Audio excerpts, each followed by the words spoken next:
Dari kredo aku percaya, pengakuan iman, yuk ini diperbaharui terus. Kenapa diperbaharui? Kadang-kadang kita akan mudah bete, mudah gak semangat, mudah melarikan diri dari gereja, mudah melupakan Allah. Yuk pengakuan iman, yuk kredo ini selalu kita ucapkan setiap minggu ya, berulang-ulang. Setiap hari juga bisa ketika kita berdoa rosario. Dan pada saat hari-hari raya besar gereja, kredo ini wajib diucapkan dalam liturgi dan peribadatan kita. Mari kita duduk dan berkumpul di sini, hilangkan duka lara dan beban di hati, mendengarkan renungan yang menginspirasi. Pojok Iman.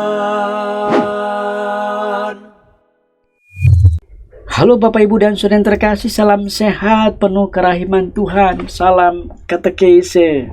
Berjumpa dalam Pojok Iman di mana Anda dan saya bercerita tentang pengalaman iman, mungkin juga bisa menggali katekismus, ajaran warisan tradisi Kristiani Katolik yang bisa kita sampaikan, dibagi-bagi, siapa tahu bisa menjadi berkat untuk siapa? Anda dan saya, umat Kristiani. Bapak Ibu dan Saudara terkasih, dalam Pojok Iman ini kita ambil satu tema tentang Symbolum Apostolorum, sahadat singkat, ya kan? Credo, aku percaya, di Apostle Creed ya, yang mungkin Anda dan saya mengucapkannya, atau mungkin mereka yang pengen tahu mengucapkannya bagaimana, kadang-kadang kita belum tahu latar belakangnya. Mungkin secara singkat akan saya sampaikan apa dan bagaimana credo itu. Ini dalam bahasa Latin, Symbolum Apostolorum. Seringkali ada nyanyiannya juga itu, Credo in unum Deum, gitu ya. Dalam bahasa Indonesia, syahadat para rasul, Symbolum Apostolorum. Aku percaya akan Allah, Bapa yang Maha Kuasa, pencipta langit dan bumi, dan akan Yesus Kristus putranya yang tunggal Tuhan kita, yang dikandung dari Roh Kudus, dilahirkan oleh perawan Maria, yang menderita sengsara dalam pemerintahan Pontius Pilatus, disalibkan, wafat dan dimakamkan, yang turun ke tempat penantian, pada hari ketiga bangkit dari antara orang mati, yang naik ke surga, duduk di sebelah kanan Allah Bapa yang Maha Kuasa. Dari situ ia akan datang mengadili orang hidup dan mati. Aku percaya akan Roh Kudus, gereja Katolik yang kudus, persekutuan para kudus, pengampunan dosa, kebangkitan badan, kehidupan kekal. Amin. Itu syahadat para rasul, credo, aku percaya, yang versi singkat. Ada versi yang panjang, itu dari Konsili Nikea ya. Kita bisa melihat rumusannya sedemikian. Tadi yang singkat, ini coba sekarang yang panjang supaya kita tahu ya. Aku percaya akan satu Allah, Bapa yang Maha Kuasa, pencipta langit dan bumi, dan segala sesuatu yang kelihatan dan tak kelihatan, dan akan satu Tuhan Yesus Kristus, Putra Allah yang tunggal. Ia lahir dari Bapa sebelum segala abad, Allah dari Allah, terang dari terang, Allah benar dari Allah benar. Ia dilahirkan bukan dijadikan, sehakikat dengan Bapa. Segala sesuatu dijadikan olehnya. Ia turun dari surga untuk kita manusia dan untuk keselamatan kita. Ia dikandung dari Roh Kudus, dilahirkan oleh perawan Maria dan menjadi manusia. Ia pun disalibkan untuk kita. Waktu Pontius Pilatus, ia menderita sampai wafat dan dimakamkan. Pada hari ketiga, ia bangkit menurut kitab suci. Ia naik ke surga, duduk di sisi Bapa. Ia akan kembali dengan mulia mengadili orang hidup dan yang mati. Kerajaannya takkan berakhir. Aku percaya akan Roh Kudus, ia Tuhan yang menghidupkan. Ia berasal dari Bapa dan Putra, yang serta Bapa dan Putra disembah dan dimuliakan. Ia bersabda dengan perantaraan para nabi. Aku percaya akan gereja yang satu, kudus, katolik, dan apostolik. Aku mengakui satu pembaptisan akan penghapusan dosa. Aku menantikan kebangkitan orang mati dan hidup di akhirat. Amin. Inilah kira-kira kredo aku percaya. Ada versi yang singkat dan ada versi yang panjang. Yang asali yang panjang ini ya, yang dari Konsili Nikea. Mungkin kita bisa melihat apa ya kepentingan kredo. Ini pengakuan iman. Sebelum Bapak, Ibu, dan Saudara yang terkasih dibaptis, dia harus mengakui iman di mana ia percaya akan Yesus, gereja Katoliknya yang kudus. Dan semua perumusan baik singkat maupun panjang ini dirumuskan pada saat itu untuk melawan ajaran-ajaran sesat, saudara-saudara. Misalnya untuk melawan Arius pada saat itu, di mana Arius mengajarkan bahwa Yesus adalah ciptaan, bukan Allah. Arius ini menyangkal keilahian Yesus. Dan untuk melawan ini diadakanlah Konsili Nikea tahun 325 dan akhirnya menghasilkan rumusan syahadat yang panjang yang tadi saya bacakan itu ya. Ini untuk melawan dari kesesatan ajaran Arius. Yang kedua lagi muncul ajaran berikutnya ialah Nestorius, yang juga dianggap sesat oleh gereja. Ia mengajarkan bahwa Yesus memiliki dua kodrat dan dua pribadi, ialah Allah dan manusia. Dan ajaran Nestorius ini ditanggapi oleh Konsili Efesus tahun 431 yang menegaskan kesatuan Kristus. Sungguh Allah, sungguh manusia. Bahkan 20 tahun kemudian muncul lagi ajaran-ajaran sesat lainnya, ialah Eutyches yang mengajarkan dua kodrat Yesus, Allah dan manusia. Itu campur, tidak terbedakan, pokoknya campurlah. Dan ajaran Eutyches ini ditanggapi oleh Konsili Kalsedon ya, tahun 451 yang menegaskan bahwa kodrat kealahan dan kemanusiaan Yesus itu tetap terbedakan. Yesus sungguh Allah, juga sungguh manusia. Dan Konsili Kalsedon ini menegaskan kembali rumusan syahadat panjang yang telah diputuskan oleh Konsili Nikea, Konstantinopel, dan Efesus. Maka syahadat panjang yang kita sebut syahadat Nikea Konstantinopel ini menjadi pengakuan kita, pengakuan iman gereja Katolik, Symbolum Apostolorum. Apa sih sebetulnya makna dari pengakuan iman atau yang kita sebut sebagai kredo ini, teman-teman?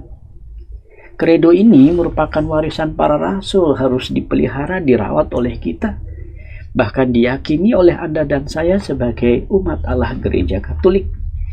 Dan kredo ini kan sudah ada sejak abad kedua, makanya menjadi warisan para rasul. Dan oleh kita dirawat, dipelihara melalui pengakuan iman yang seringkali kita ucapkan saat Ekaristi hari Minggu, lalu hari-hari raya, dan juga dalam rosario. Ada kita mulai dengan aku percaya. Ini penting. Makna yang kedua, selain kredo ini menjadi warisan para rasul, teman-teman, ia juga mempersatukan umat dengan pengakuan iman yang sama. Jadi kalau dari dunia Vatikan dan dunia kita di sini di Indonesia, atau mungkin dari Sabang sampai Merauke atau sampai Eskimo, ketika kita boleh mengakui iman yang sama, kita bersama mempersatukan umat dalam pengakuan iman yang sama. Jadi nggak beda-beda, ya, semuanya sama. Dan kredo ini, pengakuan iman, merupakan intisari dari iman gereja. Penting ya, karena di sana ada rangkuman. Lihat itu ya, kalau kita perhatikan satu persatu, bahwa dalam intisari iman gereja ini terkandung pokok-pokok ajaran.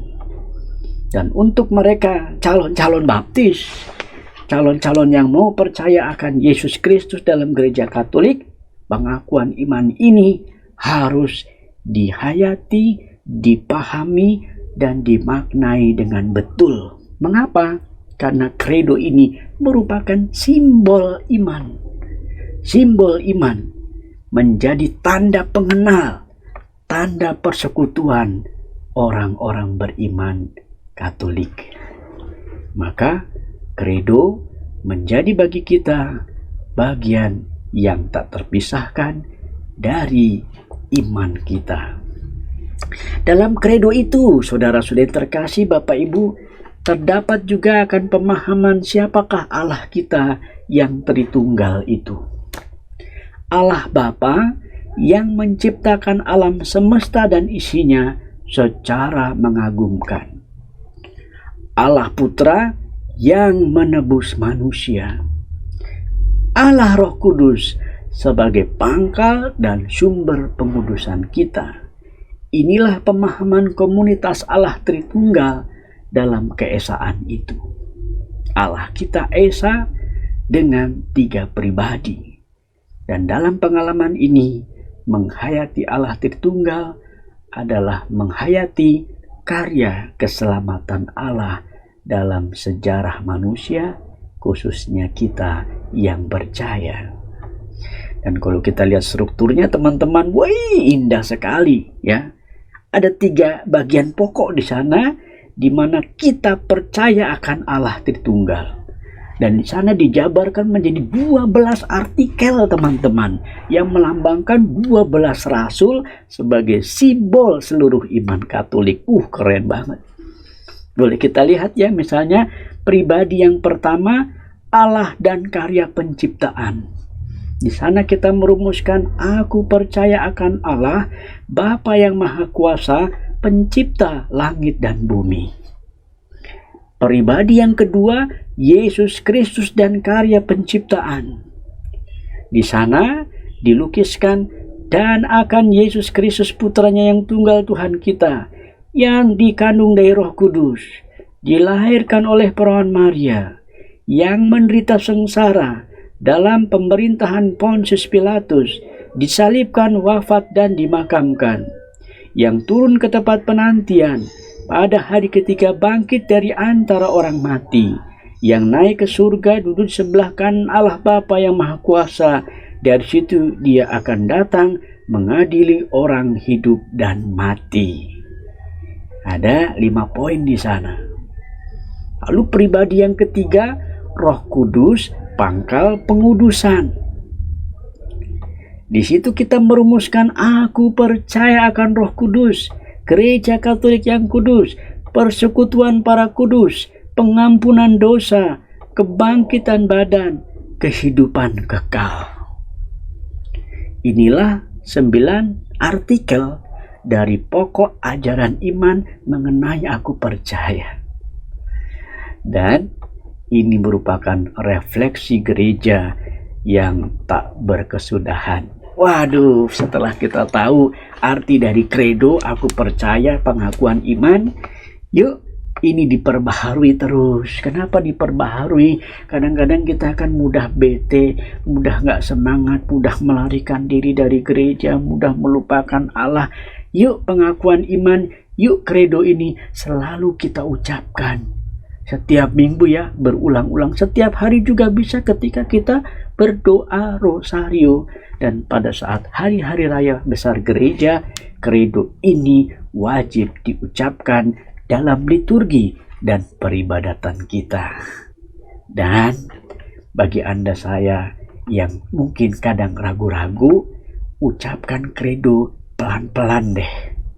Simbolum apostolorum ini, kalau diucapkan pelan-pelan, dihayati dengan betul pokok ajaran iman itu, percaya Anda diperkaya dengan pengakuan iman, dengan perkembangan iman, dan kedalaman iman yang luar biasa.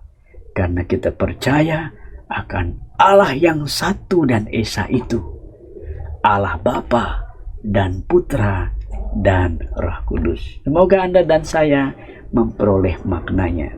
Akhirnya, buah mangga, buah kedondong. Cukup dong.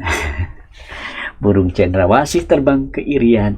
Terima kasih atas segala perhatiannya. Tuhan memberkati. Dan berkumpul di sini, hilangkan duka lara dan Thanks for watching, guys. Pojok Iman.